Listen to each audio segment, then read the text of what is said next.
आमंत्रित करतो की ज्यांनी फक्त निव्वळ आमिष आणि आश्वासनं नव्हे तर महाराष्ट्राच्या खऱ्याखुऱ्या प्रश्नांना उत्तरांसकट जाहीरनामा प्रसिद्ध केलेलं एकमेव व्यक्तिमत्व, मराठी प्रेमी, मराठी हृदय सम्राट, हिंदू जननायक आदरणीय राजसाहेब ठाकरे हे आपल्या शिवडी, भायखळा, लालबाग, परळ, गिरणगावाला संबोधित करतील.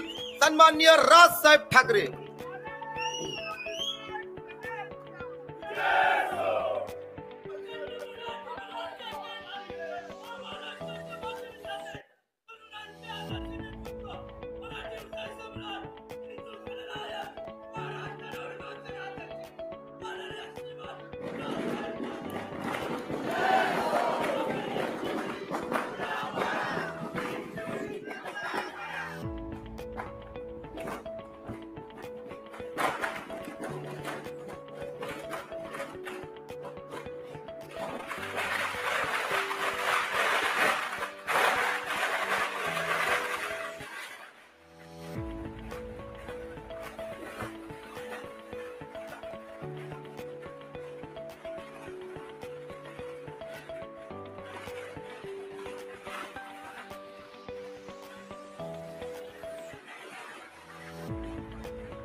अजून कोण आहेत? आत्ताच बोंबलून घ्या, नंतर भाषण सुरू झाल्यावरती नको.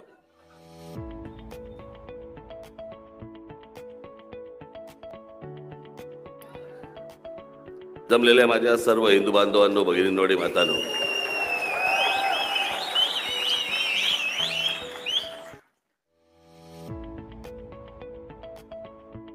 बाळाला व्हीलचेअरवरती भाषण करताना बघून मला जनता पक्षाचा काळ आठवला.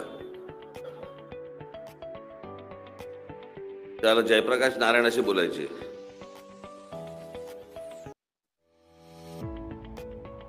मी आज फार काही लंबचौडं भाषण करण्यासाठी तुमच्या समोर नाही आलोय. मलाच आत्ता उन्हात बसून काय त्रास होत होता कळतं मला. तुमचं पण काय होत असेल ते मला कळतंय. लवकर सोडीन शाळा.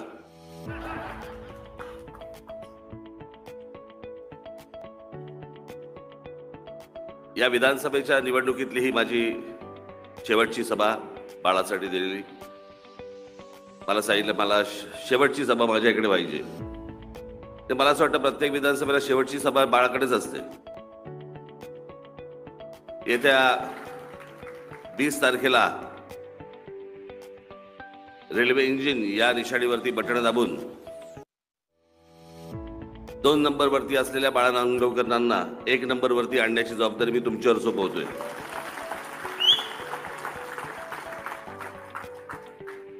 आज बहुतेक सगळ्या ठिकाणी गेले 15-20 दिवस बोंबलतोय. सगळी भाषणं तुम्ही पाहिली असतील, ऐकली असतील, मुलाखती पाहिल्या असतील. अजून काय वेगळं? काय रे बाबा, बस ना खाली बस. हो कळलं मला. काय झालं? काय लिहिलंयस? बरं ठीक आहे बस. अरे चिकटलायस का त्याला? बस ना आता. हा बस बस, मागे जाऊन बस.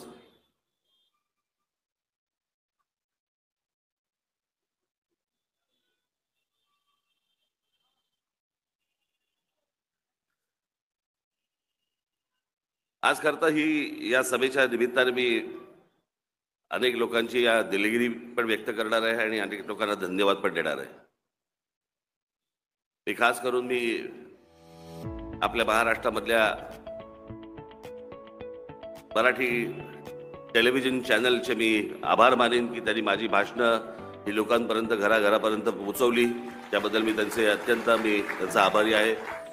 तसंच जी मराठी वर्तमानपत्र आहे त्याच्यामध्ये त्यांनी यावेळेला बऱ्यापैकी चांगलं सांभाळून घेतलं. त्याबद्दलही मी सर्वांचे मी आभार मानतो. परवा दिवशी मी भिवंडी ग्रामीण आणि कल्याण पश्चिम इथे मी सभेसाठी गेलो असताना जरा थोडीशी तब्येत बिघडली आणि मी दोन्ही ठिकाणी जरा सभा फार आवरत्या घेतल्या. आवरत्या नाही किंबहुना पहिल्या सभेत मला बोलताच नाही आलं. पण नंतर गोळीबिळी घेऊन जरा सगळं व्यवस्थित झालं. पण पहिल्या त्या 2 सभांना मला बोलता नसल्या आल्यामुळे तिथल्या माझ्या उमेदवारांची मी दिलगिरी व्यक्त करतो. ते विजयी झाल्यावरती मी त्यांच्याकडे निश्चित त्यांना भेटण्यासाठी आणि तिथल्या नागरिकांना भेटण्यासाठी मी जाईन, एवढं निश्चित.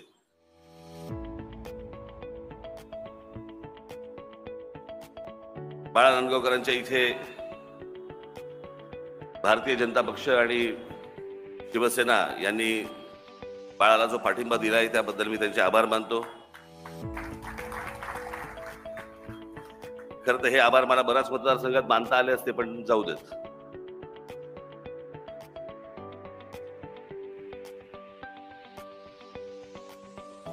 आज महाराष्ट्रामध्ये अनेक प्रश्न लोंबकळलेले आहेत, खोळंबलेले आहेत. आपण ते सगळे गोष्टी पाहिलेल्या आहेत. मी महाराष्ट्रभर आता अनेक ठिकाणी जाऊन आलो, अनेक लोकांना भेटलो, अनेक लोकांशी चर्चा केली, पत्रकारांशी भेटलो, पत्रकारांशी बोललो, आपल्या लोकांशी बोललो, इतर लोकांशी बोललो. अत्यंत वाईट परिस्थिती महाराष्ट्रामधली आहे. मी आपल्याला एवढंच सांगतो, या सगळ्या गोष्टी ज्या आपल्या आजूबाजूला ज्या घडतायत, म्हणजे आम्हाला चालायला फुटपाथ मिळत नाही, चांगल्या गाड्या चालवायला आम्हाला रस्ते चांगले मिळत नाही, ट्रॅफिक जॅम असतो, मुलांना शाळांना ऍडमिशन मिळत नाही, हॉस्पिटलमध्ये आम्हाला बेडच मिळत नाहीत, मुलांना रोजगार मिळत नाही. ग्रामीण महाराष्ट्रामधली मुलं शहरामध्ये येण्याचा प्रयत्न करतात, मुंबई पुण्यासारख्या ठिकाणी. मुंबई पुण्यामधली मुलं परदेशात जायचा विचार करतात. आमच्या शेतकऱ्यांच्या आत्महत्या थांबत नाहीयेत. अनेक विषय आहेत आणि ज्याची सोडवणूक झालेली नाही, त्या गोष्टींची सोडवणूक झाली नसल्यामुळे अनेक लोकांनी तुमचं लक्ष दुसरीकडे वळवावं किंवा वळावं याच्यासाठी म्हणून काही गोष्टींची सोय केली. हा खरं तर महाराष्ट्र संपूर्णपणे हिंदुत्वाने भारावलेला महाराष्ट्र. पण या हिंदुत्वाने भारावलेल्या महाराष्ट्राला त्यांचं हिंदुत्व तोडण्याचं काम प्रामुख्याने या महाराष्ट्रामध्ये शरद पवारांनी केलं, आणि ते म्हणजे जाती जातीमध्ये भेद निर्माण केले. आज तुमचेही अनेक लोक, तुमचे नातेवाईक, तुमचे मित्रपरिवारातले लोक महाराष्ट्रामध्ये अनेक ठिकाणी राहत असतील. आपण जरूर त्यांना सांगा की यातनं किमान यातनं तरी महाराष्ट्र बाहेर आला पाहिजे. मी माझ्या अनेक सभांमधनं सांगितलं, उद्या महाराष्ट्र नवनिर्माण सेना असो, शिवसेना असो, भाजपा असो, तुमची काँग्रेस असो, एनसीपी असो, हे राजकीय पक्ष मेले तरी चालतील, महाराष्ट्र जगला पाहिजे.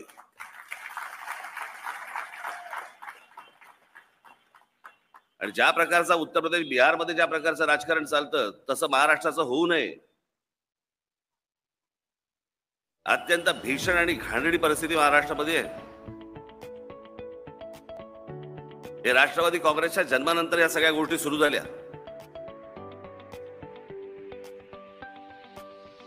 महाराष्ट्रामधला जो एकोपा, आमच्या संत परंपरा, आमच्या संतांनी जी दिलेली शिकवण, एकोप्याची शिकवण, एकत्र राहण्याची शिकवण, सगळं विसरून झालोय आपण. का? यांच्या स्वार्थी राजकारणासाठी. त्यांना स्वतःच्या स्वार्थाशिवाय दुसरी गोष्ट काही दिसत नाही. 2019 निवडणूक आपण विचार करून बघा. या मुंबईमध्ये असू देत किंवा या शिवडी मतदारसंघामध्ये आपण घेऊया. या शिवडी मतदारसंघामध्ये आहे, मागच्या वेळेला शिवसेना भारतीय जनता पक्षाला लोकांनी मतदान केलं, आणि शिवसेना भारतीय जनता पक्षाला मतदान केल्यानंतर निकाल ज्या वेळेला लागले त्यावेळेला शिवसेना उठली आणि ज्यांच्या विरोधात निवडणुका लढवल्या त्यांच्याबरोबर जाऊन बसली, फक्त मुख्यमंत्री पदाची गळ्यात माळ घालण्यासाठी. तुम्हाला कोणाला विचारलं होतं? तुम्हाला कोणाला सांगितलं होतं? तुम्हाला तुमच्या मताचा हा अपमान नाही वाटत? काँग्रेस राष्ट्रवादी नको म्हणून तुम्ही युतीला मतदान केलं, आणि त्याच्यानंतर निकालानंतर एक पक्ष त्यातला उठतो आणि ज्यांच्या विरोधात निवडणूक लढवली त्यांच्यावर जाऊन बसतो स्वतःच्या स्वार्थासाठी.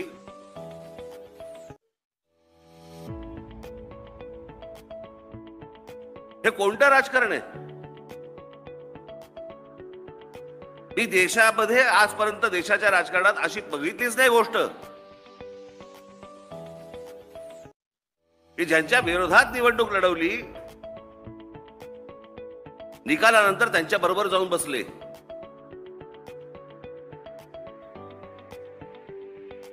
हे सगळं तुम्हाला ना, हे सगळ्या गोष्टी तुम्हाला विसरायला लावतायत. कशातनं? जातीतनं. म्हणून काल परवाकडे मी एक उदाहरण दिलं की छत्रपती शिवाजी महाराज गेल्यानंतर, त्यांचं निधन झाल्यानंतर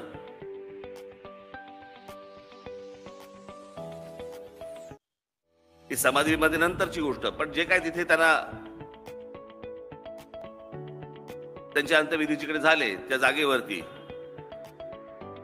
बऱ्याच वर्षानंतर तिथे पहिल्यांदा जर कोण गेलं असेल तिथे, तर ते आमचे ज्योतिबा फुले गेले महाराजांच्या समाधीच्या इथे.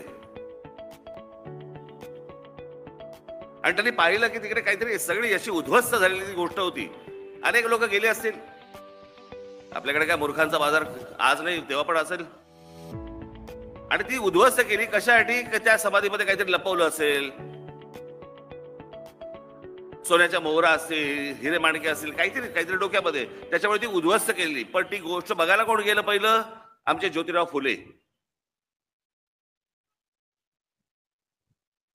ज्योतिराव फुल्यांनी तिथे शपथ घेतली की मी इथे एवढंच फक्त सांगतो की तुमच्या विचारांचा मी प्रचार करीन. 18 पगड जातींना एकत्र घेऊन ज्या माणसाने स्वराज्याची स्थापना केली, तिथे जाऊन ज्योतिराव फुलेंनी ही शपथ घेतली की तुमच्या विचारांचा प्रचार करीन. त्यानंतर कोण गेलं तिथे?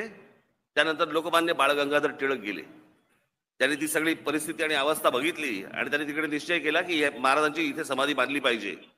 म्हणून महाराष्ट्रभर त्यांनी फतवाच काढला आणि महाराष्ट्रातल्या अनेक वेगवेगळ्या जातीतल्या लोकांनी तिथे पैसे दिले. अनेक वेगवेगळे लोक होते आणि त्या सगळ्या पैशांमधनं आज तुम्ही जे रायगडावरती महाराजांची समाधी बघताय ती बांधली गेली.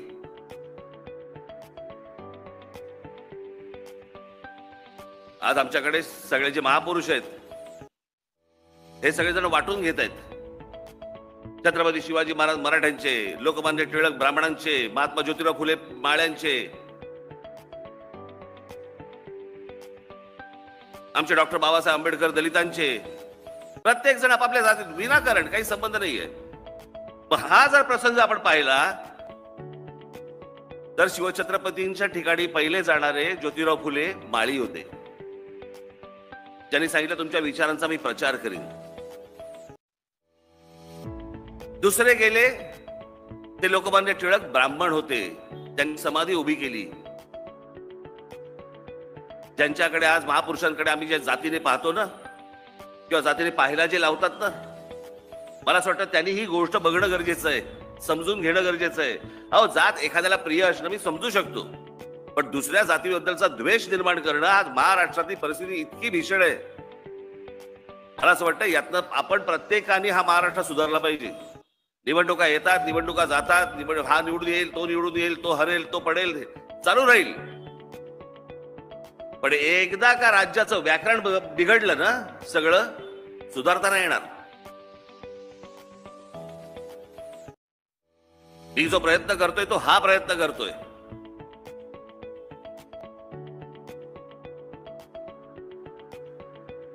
आज या महाराष्ट्रामधल्या मी मशिनींवरचे भोंगे खाली आणायला सांगितले, आले पण खाली.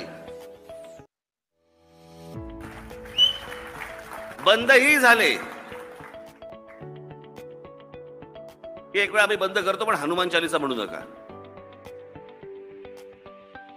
उद्धव ठाकरे त्यावेळेला मुख्यमंत्री होते.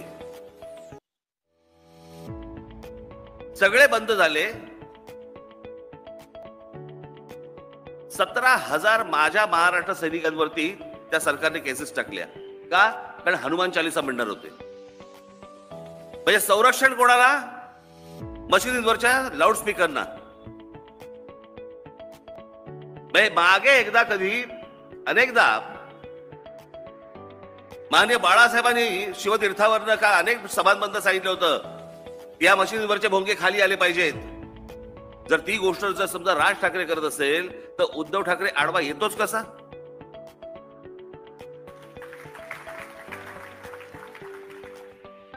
माझ्या महाराष्ट्र सैनिकांवरती 17,000 जणांवरती तुम्ही केसेस टाकता. तुमचा कल कळला आम्हाला कुठे आहात तुम्ही?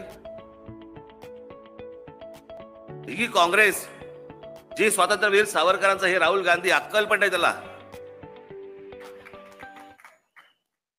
स्वातंत्र्यवीर सावरकरांचा अपमान करते. त्या दिवशी आमच्या त्या आपल्या खासदार वर्षाताई गायकवाड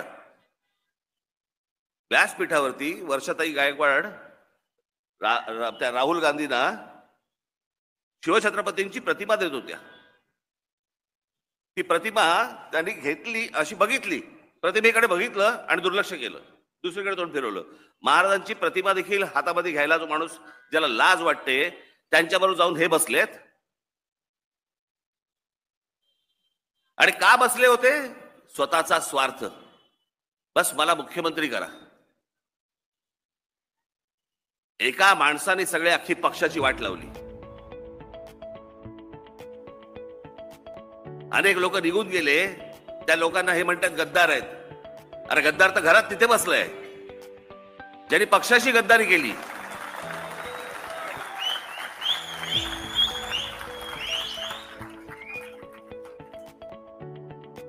काय असतं, एक कुटुंब असतं. त्या कुटुंबामध्ये 3 मुलं असतात. पहिल्याचं लग्न होतं. सुनबाई घरामध्ये येते. सासूबाईशी पहिलं भांडण सुरू होतं. तो मुलगा म्हणतो जाऊ दे मरू दे, आपण घर दुसरं करू, आपण दुसरीकडे जाऊ. म्हणून तो मुलगा आणि ती सून, ती मुलगी बाई त्याची दुसऱ्या घरामध्ये राहायला सुरुवात करतात. लोक म्हणतात काय हल्लीच्या मुली घरात आल्या की आपल्या सासूबाईंशी नीट बोलायला नको, काही करायला नको. दुसऱ्या मुलाचं लग्न होतं. सुनबाई घरामध्ये येते. सकाळच का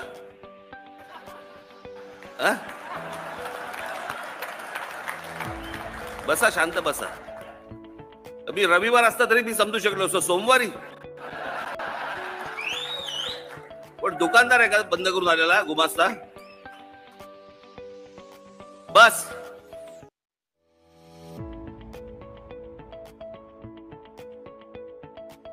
दुसऱ्या मुलाचं लग्न होतं. सुनबाई घरामध्ये येते. थोड्या दिवसात सासूबाईंशी भांडण सुरू होतं, वाद सुरू होतात, सगळं सुरू होतं. तो मुलगा म्हणतो आपण जाऊन दे आता, आपण दुसऱ्या घरात जाऊन राहू, आपण दुसरीकडे जाऊन राहू. म्हणून दुसऱ्या पण मुलगा निघून जातो घरामधनं. तिसरी सून येते. लोक म्हणतात काय हल्लीच्या मुली घरात आले ना की नुसते आपले फक्त त्या घर फोडायचंच काम करतात. तिसरी मुलाचं लग्न होतं. तिसरी सून येते. तिसरी सून आल्यावरती परत सासूशी भांडण सुरू होतं. तिसरा मुलगा म्हणतो मला आता घर सोडून जायचं. मी तिसरा मुलगाही घर सोडून जातो. तेव्हा लोक बोलायला लागतात काहीतरी सासूत प्रॉब्लेम आहे. कळलं का? तसं ही जी शिवसेनेची सासू बसली आहे ना आतमध्ये, तिथे तिचा प्रॉब्लेम आहे.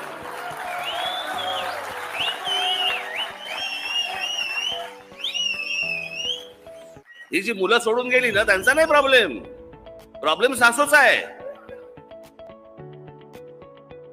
मला असं वाटतं की ही गोष्ट आपण नीट समजून घेतली पाहिजे की हे या लोकांनी जे तुमच्या मतांचा जो अपमान केलाय,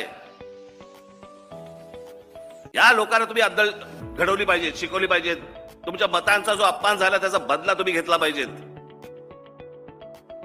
मला असं वाटतं ही निवडणूक त्याची आहे. महाराष्ट्रामध्ये मी जे सतत सांगतोय ना की ज्या या सगळ्या गोष्टींची ज्यांनी प्रतारणा केली ना ते जर परत परत जर समजा निवडून आले, मला असं वाटतं महाराष्ट्र संपला म्हणून समजायचं. तुम्ही पुढे काही नाही घडू शकत आणि पुढे काय होऊ नाही शकत. आज मी तुमच्याकडे आलोय तो फक्त एवढ्यासाठीच आलोय, जे 2019 पासून या महाराष्ट्रामध्ये घडलंय ते विसरू नका. या सगळ्या गोष्टीला, सगळ्या अख्ख्या जे काही सगळं घडलंय या सगळ्या गोष्टीला कारणीभूत फक्त एक माणूस आहे. एक माणूस, त्याचं नाव उद्धव ठाकरे. एक माणूस, दुसरं कोण नाही. तिथून सगळी सुरुवात झाली.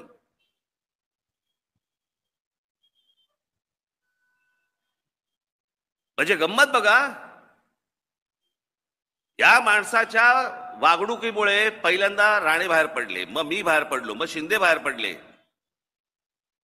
पण जो माणूस महाराष्ट्र माननीय बाळासाहेबांना जो त्रास देऊन जो फुटून पहिला जो गेला माणूस, ते छगन भुजबळ. ते भुजबळांबरोबर हा माणूस त्यांना मातोश्रीवरती जेवायला बोलवतो. बाळासाहेबांना त्रास देणं हा सोडून द्या,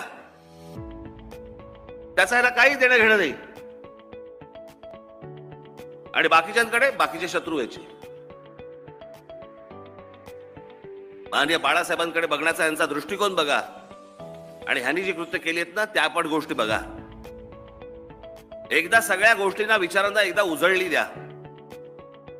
गेल्या 5 वर्षामध्ये काय झालं, हा माणूस कसा वागला, कोणाशी काय केलं, त्या करोना काळामध्ये कसा वागला, हे सगळ्या गोष्टी आठवा आणि 20 तारखेला मतदानाला जा. येत्या 20 तारखेला ही निवडणूक महाराष्ट्रासाठी खूप महत्वाची निवडणूक आहे. प्रत्येक निवडणूक ही महत्वाची असतेच, पण ही निवडणूक सर्वात महत्वाची आहे.